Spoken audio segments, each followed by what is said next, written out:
debate for the 6th Congressional District. Today you'll be hearing from each candidate on topic ranging from jobs to popular social issues. And now I'll read today's debate rules. Firstly, opening and closing statements, each candidate gets 1 minute. Each side will have 2 minutes to answer each question. After a candidate answers a question, the opposing candidate will either make a rebuttal or request a new question. Rebuttals are also limited to 2 minutes. Do not interrupt the opposing candidates while they are speaking. For the audience, minimum cheering allowed. Please do not interrupt the candidates. Candidates should be respectful of the opposing candidates while they are speaking. All right, today's beginning topics is jobs. So, Brianna, how will you work to increase job opportunities for constituents in the 6th District? Are we starting with questions or opening? Yeah, we forgot the open. Oh, it's opening statement. Go ahead. Do you want me to go first? Yes, please.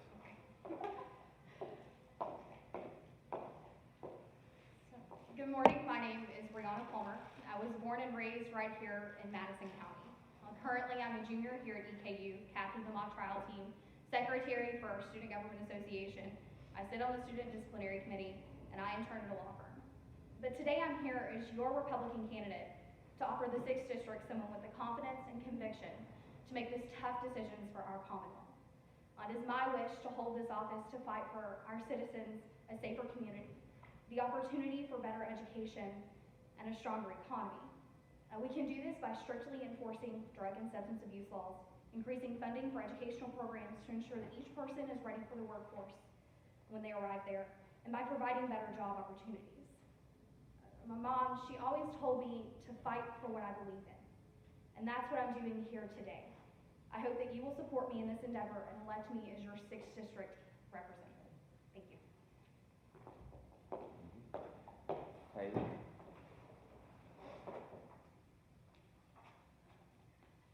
Good morning, my name is Haley Alfaro. I'm originally from California and I'm running for the 6th Congressional District.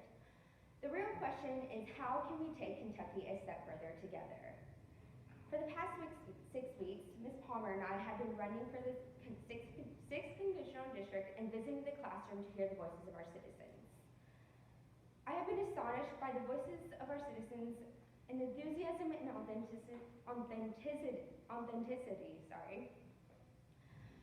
I have also been struck by peer frustration. I met a woman in Richmond who was struggling to find a job after graduation, and she was struggling to attain basic needs and basic necessities. These are stories that I fear that are coming across our country. This is why I think that this election offers an opportunity for change. I'm running for 6th Congressional District to ensure that the voices of citizens in Kentucky are heard, and that is my commitment to Kentucky. Thank you. All right, now starting with jobs. Brianna, how will you work to increase job opportunities for constituents in the 6th District?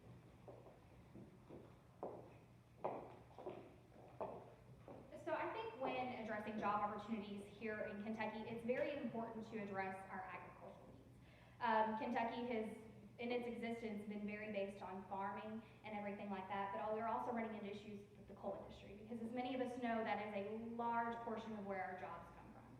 But that job isn't always going to be there. So moving forward, we're going to have to look at ways in order to offer other opportunities other than that. We want to keep the coal around as long as we can, but it's eventually going to deplete. And so in doing so, we can provide better incentives for individuals with those job opportunities to encourage people to actually enter the workforce, and by providing them a better education that would equip them when entering the workforce. Because if we have those people career ready when they can have the confidence to go forward and get the jobs that they're seeking.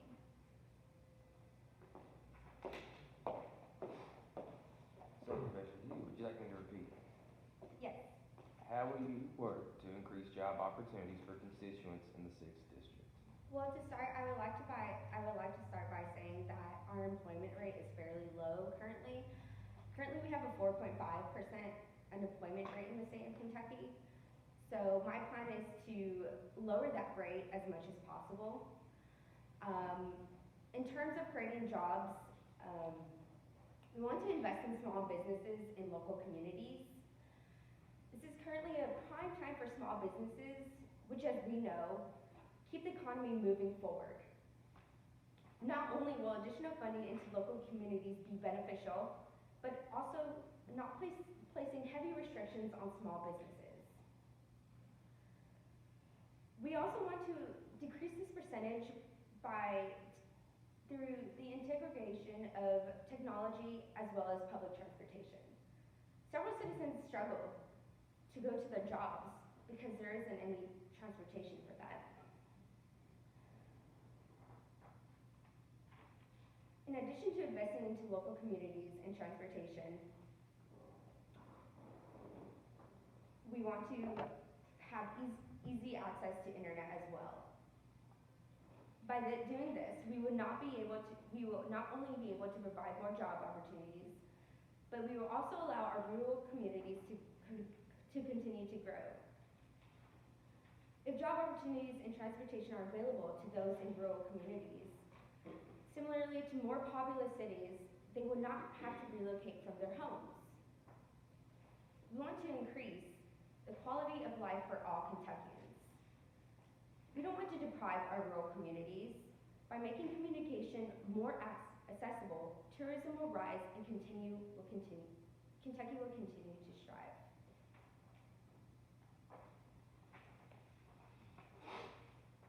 Any rebuttals? Your rebuttal? Do you have one? Oh, we can move on. Alright. Okay. How will you prepare the district for the closing of the Army Depot in Madison County due to the decommission of chemical weapons? This is right in my wheelhouse. So growing up here in Madison County, my zone is actually 1A. And for those of you who don't know, so that's just kind of your zoning around the military base that contains the nerve gas that's here in Madison County. A lot of people who come to Eastern don't realize that it's even there, but I've grown up with it. And so I'm actually right across the street, like physically, I can look across the street and see the field in which it's in, that has the largest contained nerve gas here in our state. So my family has always worked within CSEP in order to help prepare, if there was a natural disaster or anything like that. But looking at that closing, we have many jobs of people who are employed there. So when that does close, we're looking at a very large disperse of people because they're probably not going to stay. I mean, a lot of them are employed by the depot and they're going to be moved to another station or somewhere else.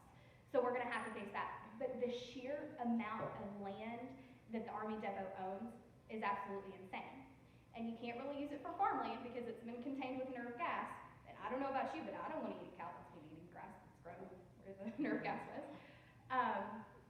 So I think that land could probably be used as housing. I think that may be, because obviously they're doing everything they can in order to get rid of that gas and everything. They've built the facilities in order to destroy that. So that is a huge question. But as far as like just doing with the land, we're going to have to find something to do with it, and that may be housing, that may be more businesses. That's just going to leave it room for Richmond and Madison County to expand.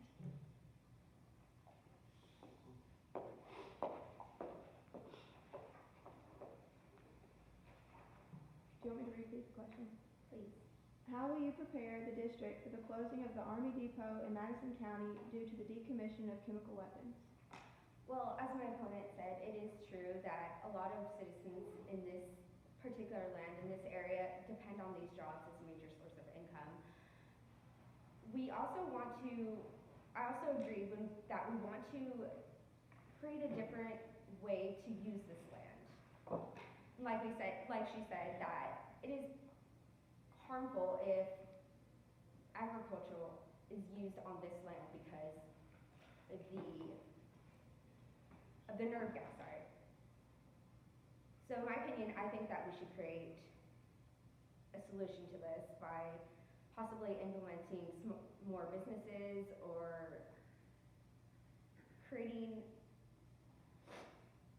opportunities with this land.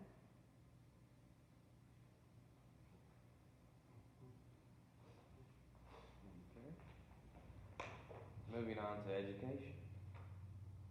Brianna, how will you improve public education within the district?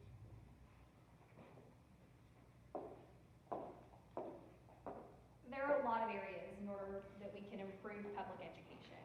And one of that partially stems from funding. And so it's our belief that we need to create more after-school programs for our students, to encourage them to become involved and just create outreach programs for those individuals to ensure that they are getting the nurturing that they need, whether that's coming from home or whether that's coming from their teachers or other people outside of their district. But if we get those students in after-school programs and programs that prepare them for the workforce and prepare them for going to college or pursuing a higher education or wherever they want to go, they're more likely to succeed. And so the way that we could improve that is through better funding to create those well-rounded individuals who are ready for a successful life. Because once they succeed in life, they're going to in turn help our own district, because they're going to be the ones that are running our district in the future. So it's important that we invest in their lives now so that they can invest in us later.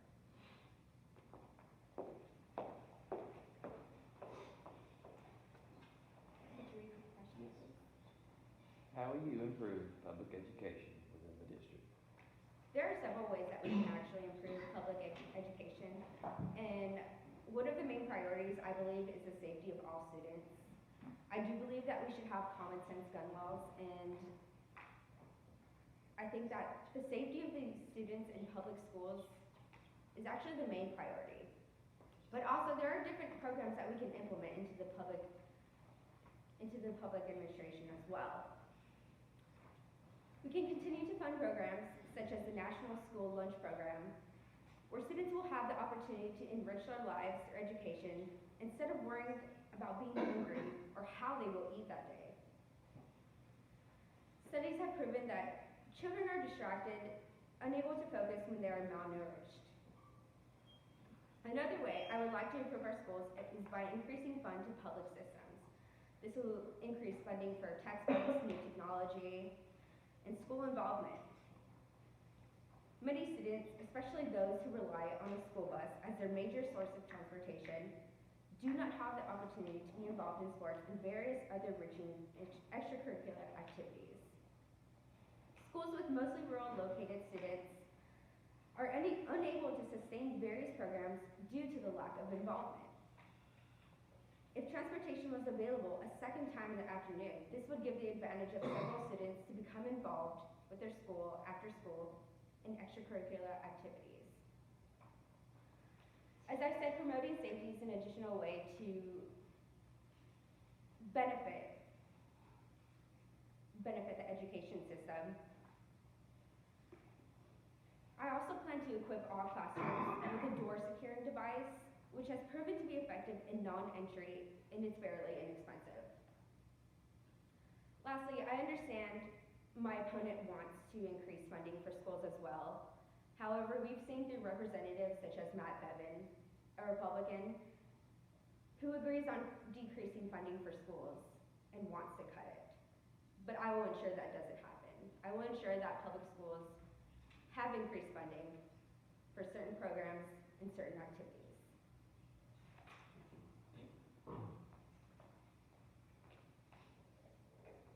Is there a rebuttal on that one? Yes.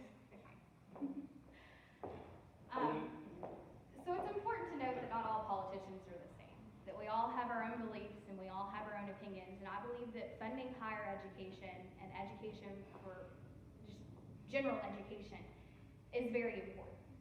Something that Governor Matt Bevin and I don't agree on, because those are the people that will be leading our country. And I agree that safety is important, but you must note that the problems that we see in school systems, when these children are troubled, they're not stemming from what's happening in those facilities. They're stemming from what's happening outside of those facilities. 1 in 5 kids are alone and unsupervised between the hours of 3 and 6 p.m. That's the time in which we see a peak for juvenile crime. And so if we create those after-school programs or those summer programs to help them enrich their education, it's more likely that they're going to turn their own lives around. And in turn will promote safety within our schools, because you won't have those children who are acting out because they feel that they need to. because they will understand that their education is important and that their education will allow them to succeed in the end.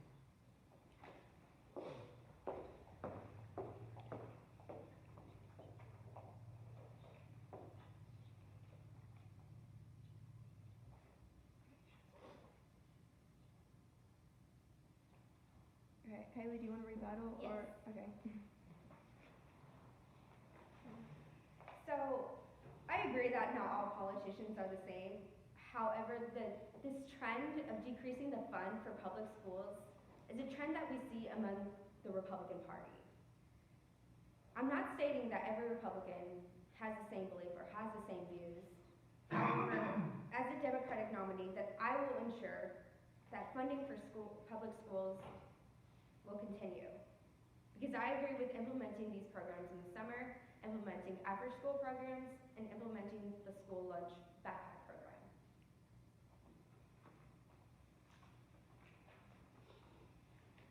Okay, Brianna, students living at or below poverty level have the highest dropout rates. How will you enforce the importance of an education to these students? I think that's the same answer as how we better our public education system. You need to ensure that these children, they know that they mean something, and that they know that they have the opportunities that they feel that they might not in the end. Because they're not always dealt the best hand in life. And as I told you all when I first came before you and presented myself as your Republican candidate, that's one of the reasons that I'm running. Is because when I was in high school, I was able to see that not everyone was dealt the same hand in life. Some of us had it better than others. But I also wanted to be the individual that was able to make that difference. And with these after-school programs, we have the ability to teach these children and increase their likelihood of, we will provide them with the food. We will provide them with the things that will keep them out of trouble. After-school programs, it's been proven that community and learning centers within our communities show a 65% improvement in class participation and homework completion. That they have a 57% improved behavior within the classroom. So the answer to that question is with after-school and summer programs. To keep these kids essentially off the streets and just teach them that they can do better for themselves.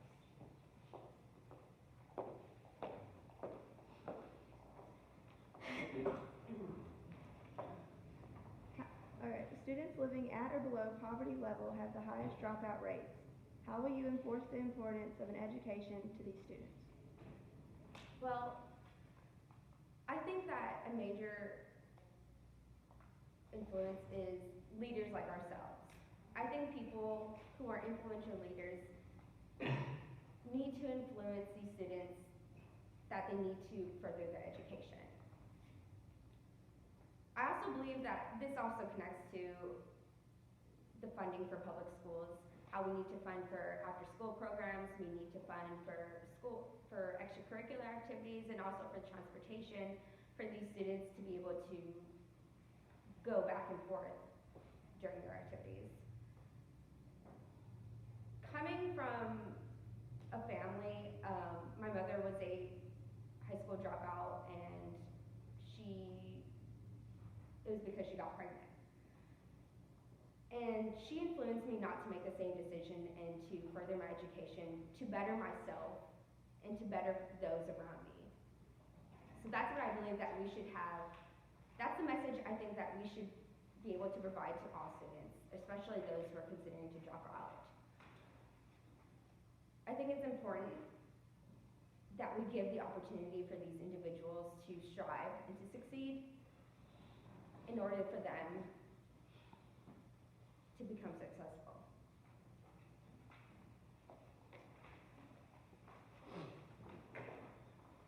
All right. Brianna, how will you prevent budget cuts from affecting the students' ability to gain a quality education?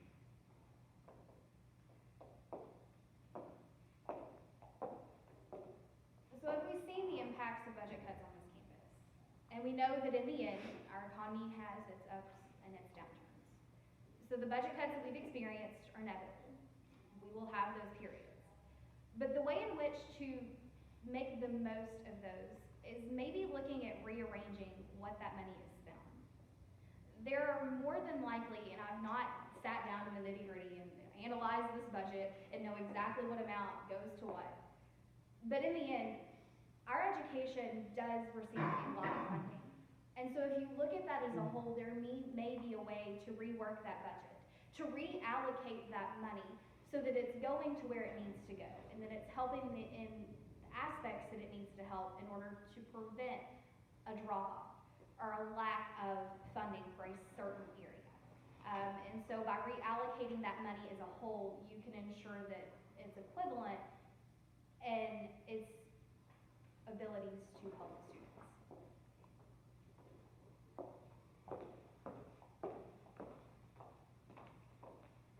Alright. How will you prevent budget cuts from affecting the student's ability to gain a quality education?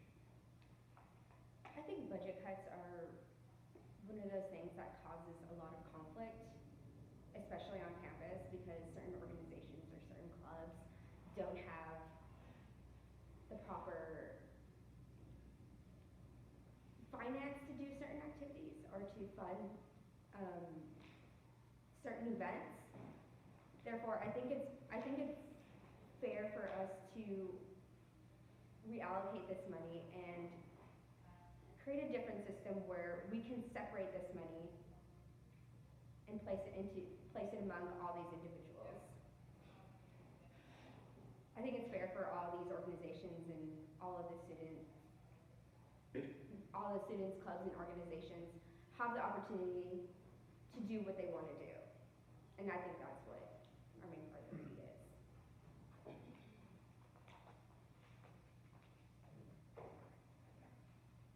Should Common Core continue in the public school system?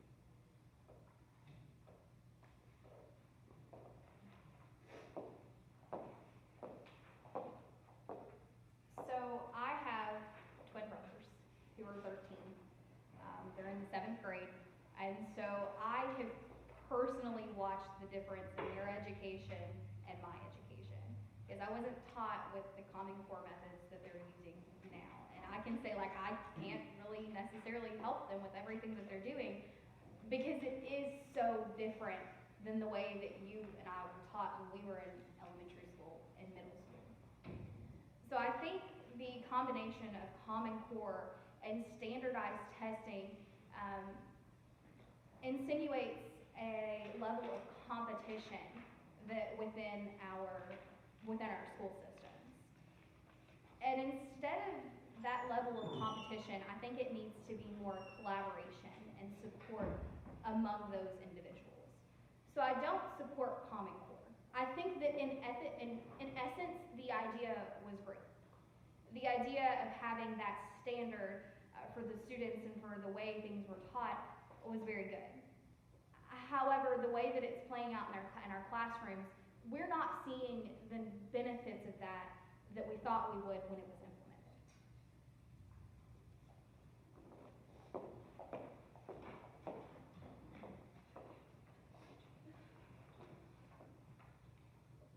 Should Common Core continue in the public school system?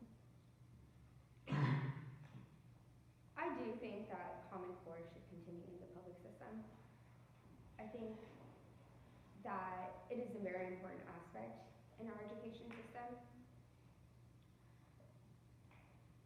I do believe it allows these students to strive and have the ability to succeed. Overall, I do believe Common Core values are acceptable in the public education system.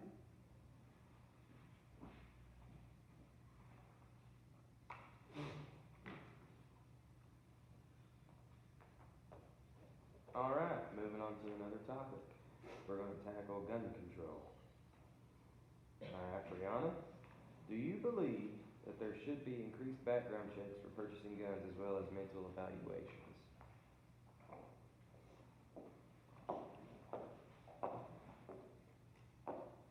So I do believe that an individual's right to bear arms is very important.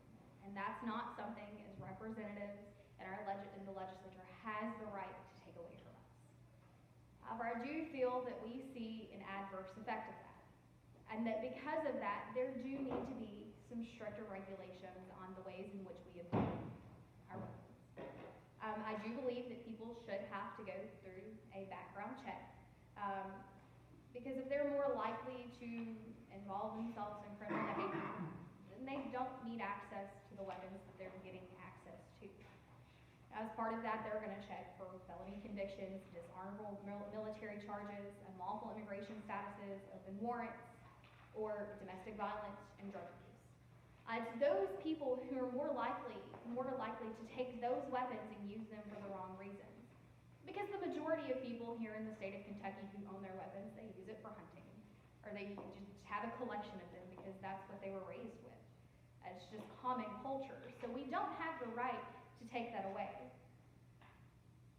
And then as far as mental health evals, I think there should be some sort of mental health evaluation that you go through.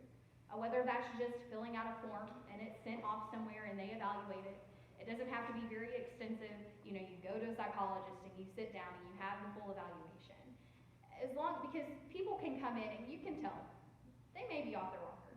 I probably shouldn't sell them a gun. There's a little bit of common sense that goes along with it.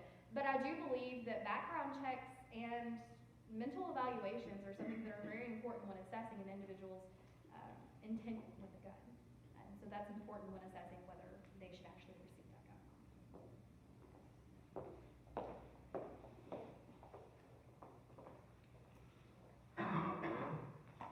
Haley, do you believe that there should be increased background checks for purchasing guns as well as mental evaluations? So, in the area of gun laws, I think that this is very important, and this is something I actually really like discussing. I do think that there should be backgrounds implemented, and I think it is an important process if you want to obtain a gun. Considering that our Second Amendment is the right to bear arms, this should be respected since it's in our U.S. Constitution. However, I do think that there should be common sense gun laws established. I think that we need to realize that guns are changing, that there are certain weapons that are semi-automatic and that they can cause mass casualties and more deaths. I think that guns can fall into the hands of wrong people, and that's something that we need to look out for. We need to, I'm not trying to impose a series of strict laws, especially since we know that legal gun owners will have a negative impact from this. Our current laws require that one pass an FBI background check in order to purchase a gun, which is something that we don't want to change. However, one addition I do want to oppose is the no gun law. It has been legally deemed that if you are unable to fly through United States airports, you shouldn't be able to purchase a gun. And so if you're on the no-fly list, this means that you can't purchase a gun, which I think is generally acceptable considering the safety. As well, our Constitution was well written before the idea of high-powered automatic weapons, which I mentioned before. I do not believe we should make it easier to kill masses of people with certain devices. A common misconception with Democrats is that we want to take your guns, which is completely untrue. Many actually are responsible for gun owners, which I respect.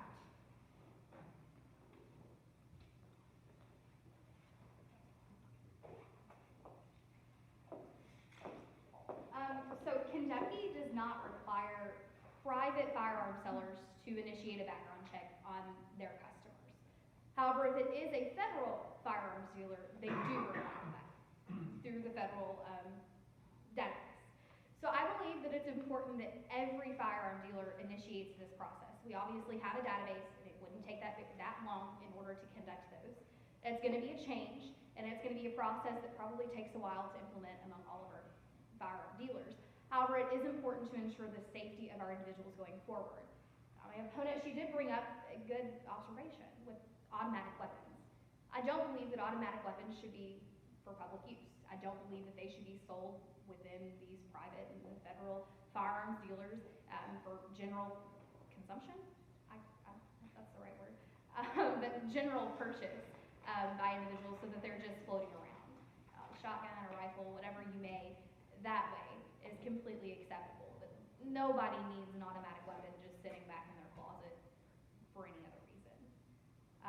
So I do believe that our regulations on guns should be stricter, but it's very important that we maintain that right to bear arms.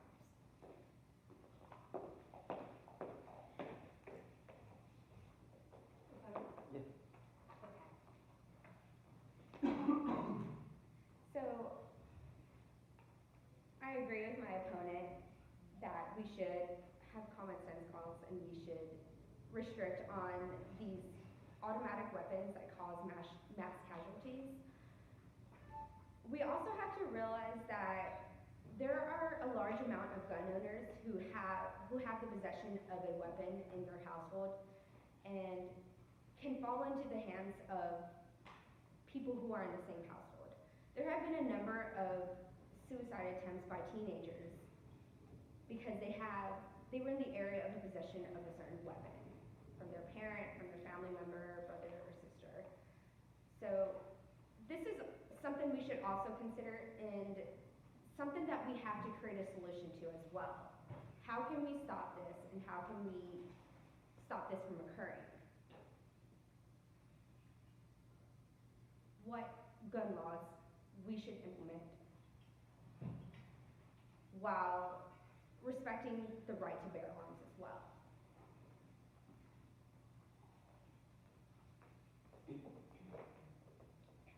Brianna, do you think that America's current gun laws contribute to school shootings?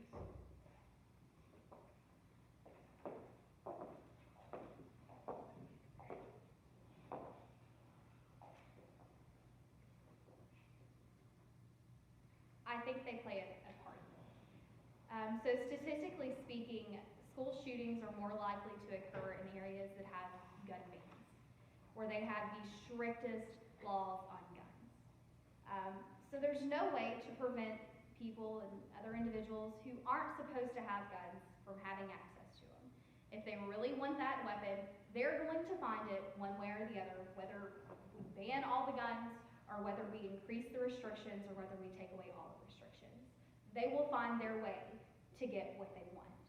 So I do think that creating extremely strict laws does aid in that. I think that it makes it more likely because statistically speaking, that's where these issues occur. But I do believe by having people go through background checks and the mental health evaluations, that it will decrease that because it doesn't stigmatize the access of a weapon. It doesn't stigmatize it to be such a negative thing because if you look at the children and the people who are doing school shootings, many of them have mental health issues. Or many of them have resentment that you could see, and with that, we can prevent that through the mental health evals.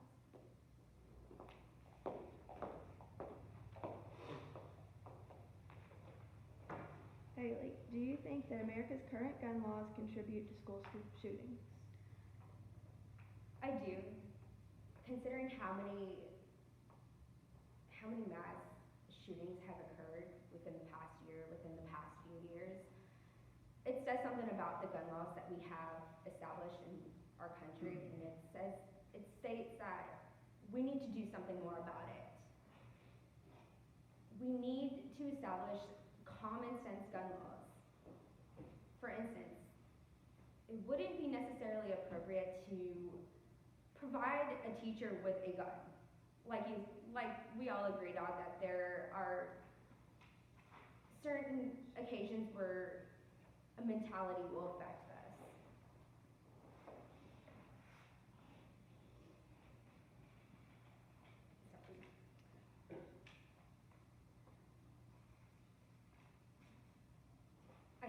we need to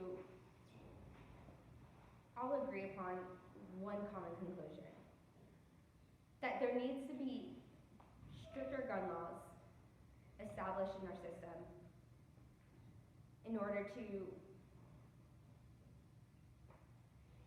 sorry, I'm looking for the word, in order to ensure that the citizens of the country are safe. The citizens of Kentucky, of students in public schools. We shouldn't have to have students fear going to school. We shouldn't have to have parents bury their children. It's unfair. It's an issue that is continued to arise, and it's something that we need to think about more. That's what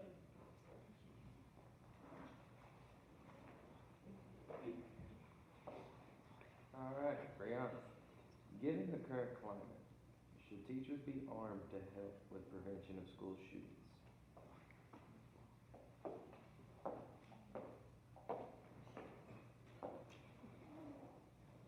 I don't necessarily believe that individual teachers should be armed with a weapon at school. Because we have implemented resource officers, and we have seen a positive reaction from those resource officers. Now, with that implication within our school systems, there's not necessarily a need for each individual teacher to be armed with a weapon. Each individual teacher being armed with a weapon, albeit they would have to go through their concealed and carry license. They would have to go through the proper training in order to possess that weapon. However, it increases the likelihood of somebody else who shouldn't have that weapon getting their hands on it within the school system. That increases the sheer amount of weapons that are contained within the school and the likelihood that a student was able to gain access to that. So I think the implementation of school resource officers diverts the need for each individual teacher to have a weapon on campus.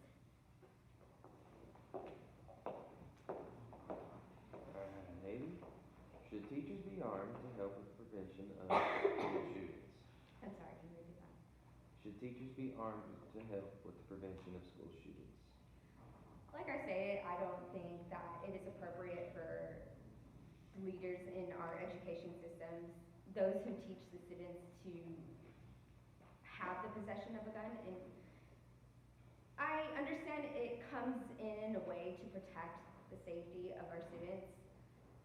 However, we also have to realize that it will be in contact with the students as well. Like I stated, a lot of shootings or suicide shootings happen because of the possession of a gun in the same household. This could possibly be the same case scenario for public schools if teachers were to have guns. Students could possibly find a way, because like we said, there are several individuals who always find a way to attain a gun. That's why I think that we have personnel to hold these weapons, and I don't think that the teacher should be responsible for that.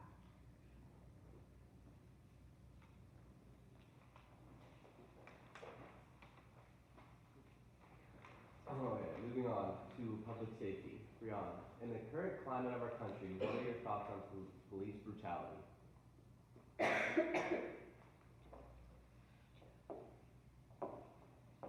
That's a very loaded topic with a very broad question.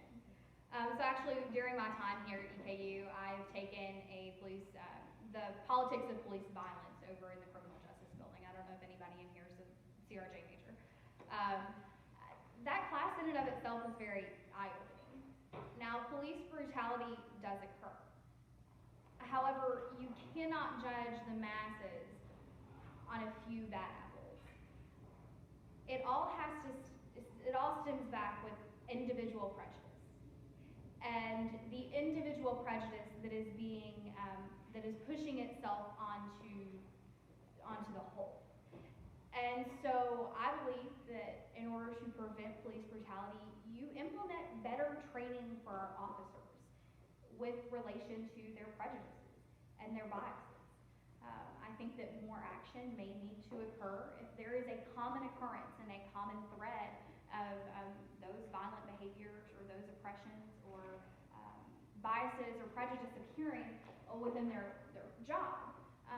It does exist. It is a problem that we need to address, but in the grand scheme of things, it doesn't happen with every single officer. And so you address that on an individual basis because you cannot judge the mass by the few.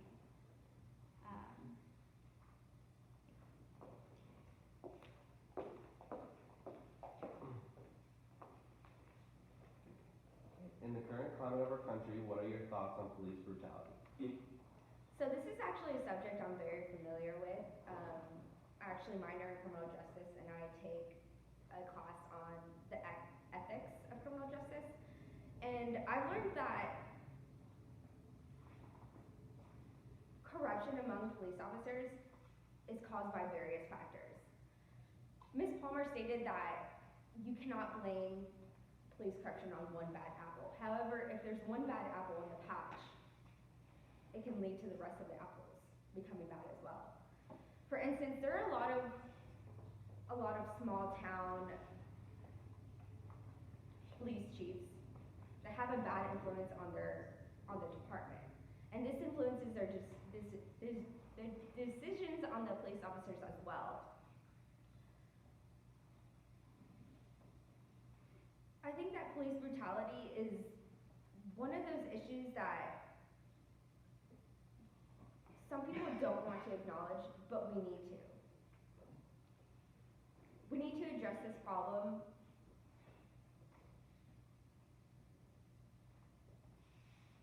The first way we could address this problem actually is by implementing more training among police officers.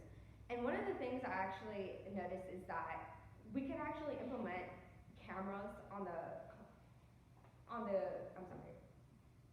uniforms of officers to see how they react to different situations.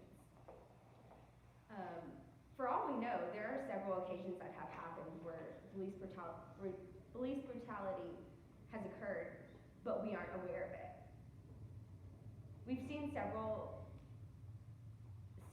instances of several occasions that have gone viral of police brutality. And another factor that relates to this is the influence a lot of police officers have on, sorry, I'm thinking of the word, rookies, sorry. So rookies are known as like a newbie to the police force. And they're commonly mistreated. I'm sorry, your time is ran out. Okay. Okay, for this next question, we're going to start with Haley. Do you think our prisons should be focused on punishment or rehabilitation? I'm sorry, can you repeat that? Yeah. Do you think our prisons should be focused on punishment or rehabilitation? I believe that our prisons should be focused on rehabilitation. To address the opioid conflict, I think that we should focus on decriminalization and investing into rehabilitation for citizens. Because I don't think the solution is necessarily locking people up for committing these crimes or for having the possession of these drugs, but I do believe that we need to assist these citizens and help them in overcoming this addiction.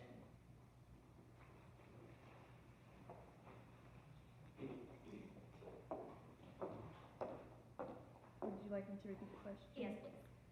Do you think our prisons should be focused on punishment or rehabilitation? So while I've been at Eastern, I've actually written, it's between 3 and 4 research papers regarding recidivism rates. Now, recidivism is the likelihood of an individual to relapse into their criminal behavior.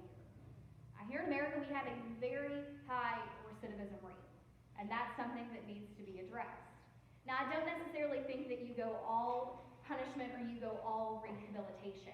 I think that there is a process that you must implement. Because whatever that individual did punishment must be equal, and it must be enough to deter them from doing that again. But part of that rehabilitation is teaching them that what they did was wrong, and creating that understanding so that they understand why they did was wrong, and the reasons that they shouldn't do it again. But I don't think you stop with the rehabilitation. I think that you implement a reintegration process.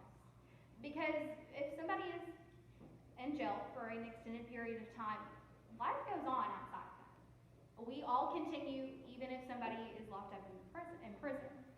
And life changes.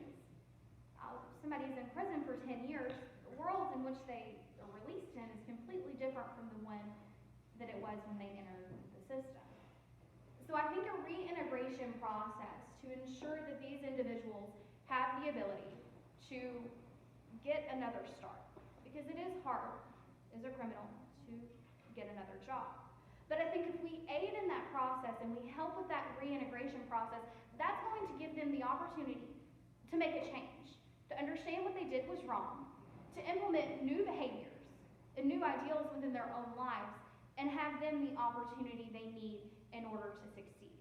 Because if they're succeeding, their likelihood of relapsing into the criminal behavior is going to decrease, because they're not going to seek that need anymore, more likely than not. Now, that's not an answer to everything, because there's never a perfect answer for these kinds of situations. But it does help decrease the recidivism rate, and in turn, aid within that process.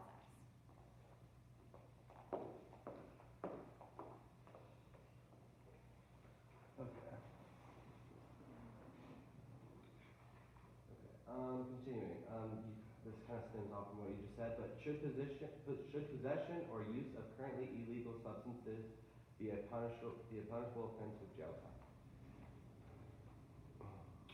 Should possession or use of currently illegal substances be a punishable offense by jail time, with jail time? Me?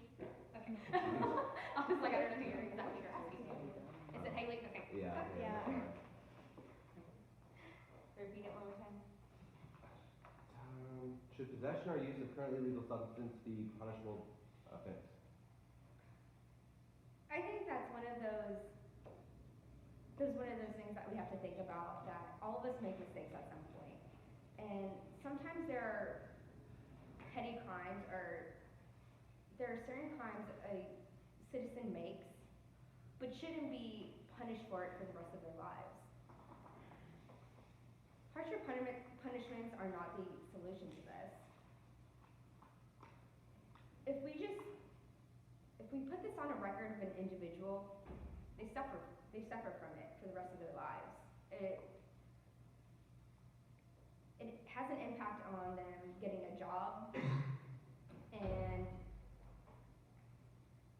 it has an impact on their personal status as well.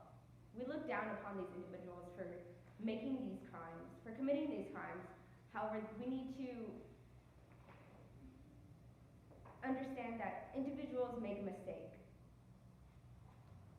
and that harsh punishment is not the solution in every occurrence.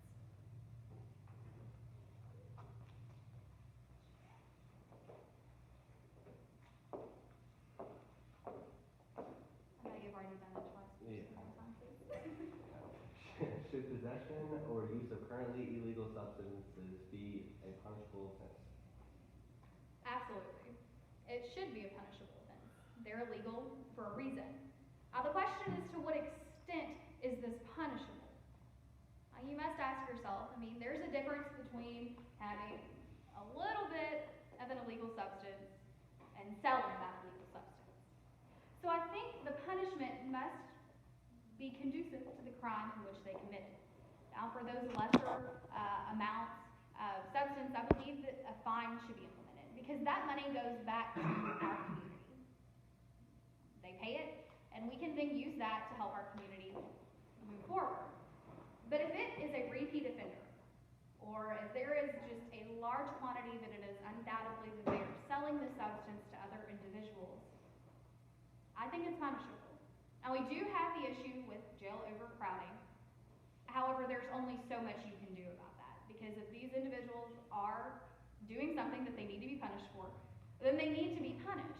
So whether that's jail time, whether that's probation, whether that is a massive fine in order to discourage them from doing that act again, then so be it. But it is punishable, regardless.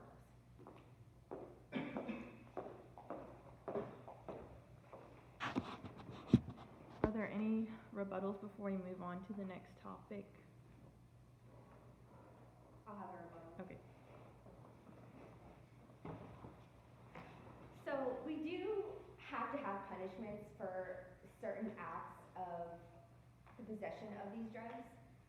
However, we do have to take into consideration, for example, the legalization of medicinal marijuana.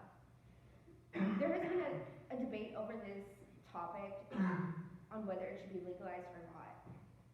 And there have been several instances where several people have been sent to jail and have been scarred from this punishment because they wanted to attain the possession of medicinal marijuana in order to benefit themselves, in order to benefit a family member who is suffering from something. A lot of individuals use medicinal marijuana as a last source. If they take certain medications, if they take certain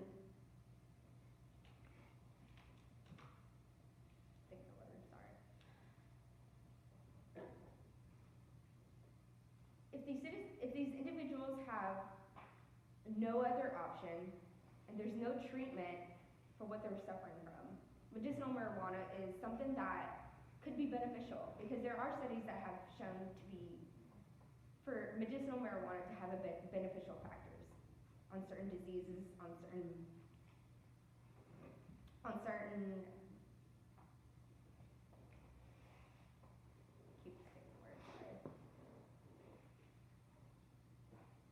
diseases and certain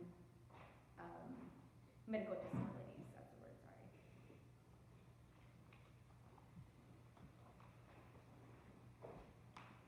Would you like rebuttal, or are you guys ready to move on? And yes, it's time to move on. Okay. The next topic is social issues. This question is for Haley. What is your stance on abortion?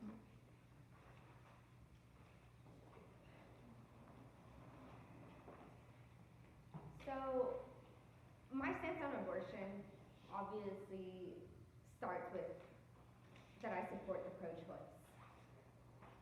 Not only because I believe that it is a woman's right to do what she wants with her body, however, it also is a law that has already been established.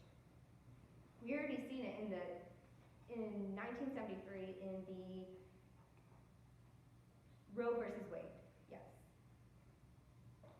However, there has been a heartbeat bill that has been passed recently, which basically states that a woman cannot have an abortion once a heartbeat is detected.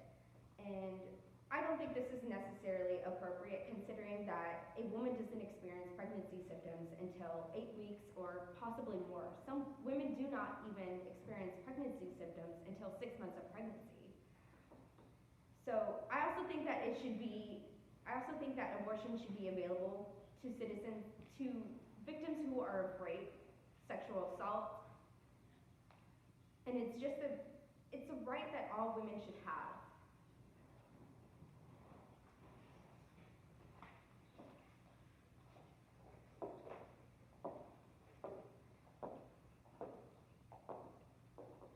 Would you like me to repeat the question? Yes, please. What is your stance on abortion?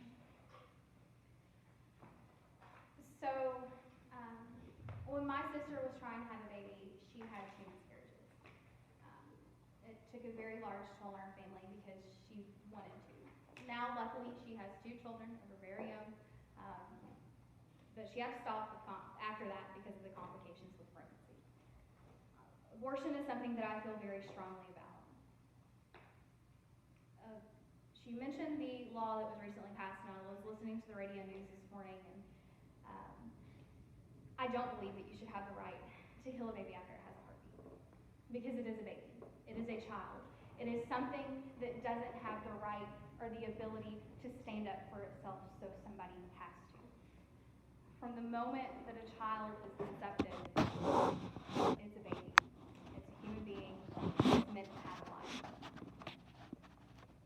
And I don't know that anybody has the right to take that away. So I am pro-life. I don't think that anybody should have the right to decide that they want to kill a baby. In my opinion, it's the same as if you have that child and you decide, I don't want it. So you put it in the dumpster. And people do that. But there are individuals and women out there, there are same-sex couples that can't reproduce, that can't have that family that they desire to have. So somebody wants it. You don't have the right to kill it. Now there are certain situations in which I do believe that it can be considered rape, incest. Because I look at that on a personal level. If I was a victim of rape and I became pregnant, I don't know that I would necessarily want that child. But that doesn't necessarily mean that I would choose to take away the life of another individual rather than putting it up for adoption or finding a family for it to go to. So no, I don't support abortion because I view it as killing life. A victim that doesn't have the ability to stand up and fight for itself. You're taking away its opportunity of having a life and giving back to her.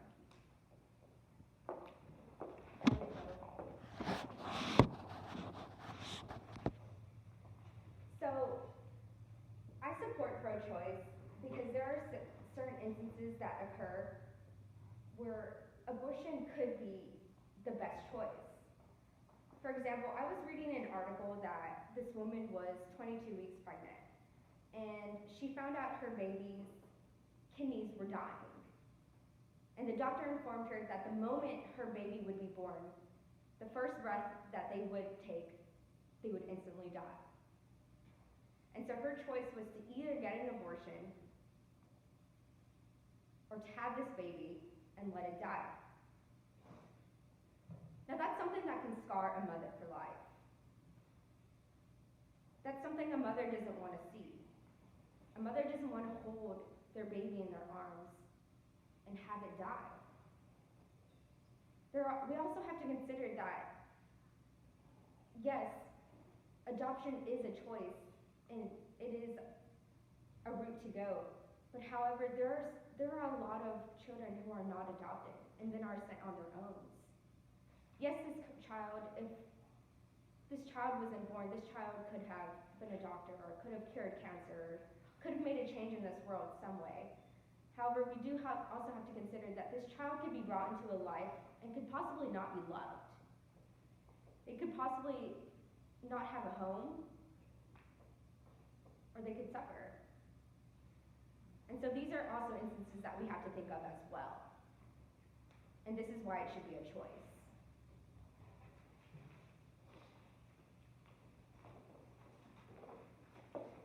Won't rebuttal after this again. I don't think the answer to any of those questions is taking the life of another human being. I don't think the answer to any of those questions is taking the life of a child who never had the opportunity to succeed. Just with that story, while it's more likely that that child would take its first step and it would pass away at some point, it may be harder for that child. It may have a more difficult path, but it still had an opportunity. With abortion, that baby has no voice of its own. It has no way to fight for itself, to speak up for itself. And that's why I'm pro-life. Because I want to be the person that's able to fight for the millions of unborn children who could have done great things for our society. But they were never given the opportunity. Is there any time for another rebuttal? No, in fact, we have to be moving on to closing statements here in just a moment. So we're going to finish up with our last question. This is for Haley. Do you support the legalization of same-sex marriage?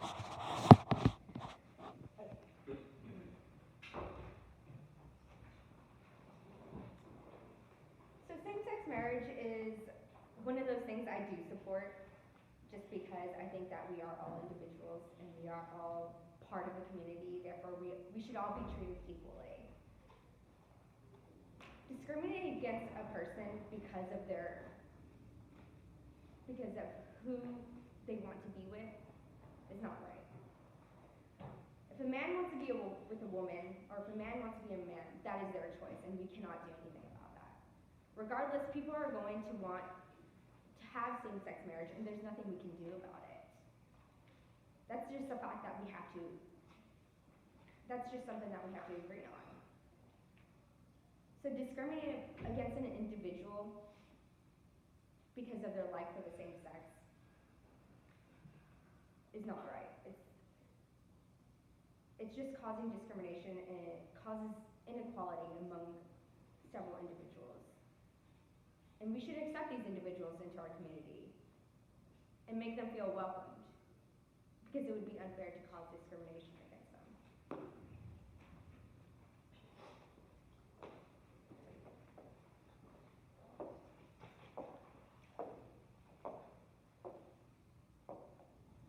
Correct me if I'm wrong, but isn't same-sex marriage legal everywhere? Yeah. And Okay. I'm pretty positive this has already been rolled upon in the fact that it is. And I think individuals should have the right to make their own decisions. It doesn't necessarily that I or anybody else in this room has to agree with it. They don't have to accept it or approve of it. But they should have the opportunity to do as they please. That may be against my own morals, it may be against my own religion, but that doesn't mean it is for that person. And if that person's happy, then I think you let it be. It doesn't mean that each person has to accept it, but you do have to provide those individuals with the right to do what they wish.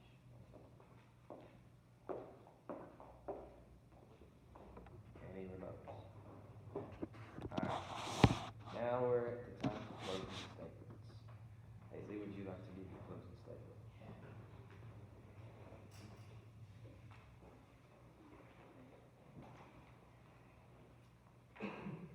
So before I want to continue, I want to thank my opponent for a good debate and for her responses. But I do want to be the leader that the 6th district needs. One that promotes equality and will put the needs of all of you above the party. I will work to continue our economic growth, allowing for more stable, higher paying jobs.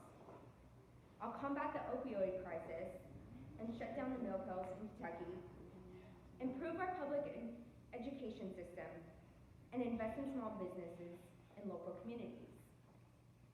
If elected, I will continue to ensure that all Americans have access to affordable health care, including those with pre-existing conditions.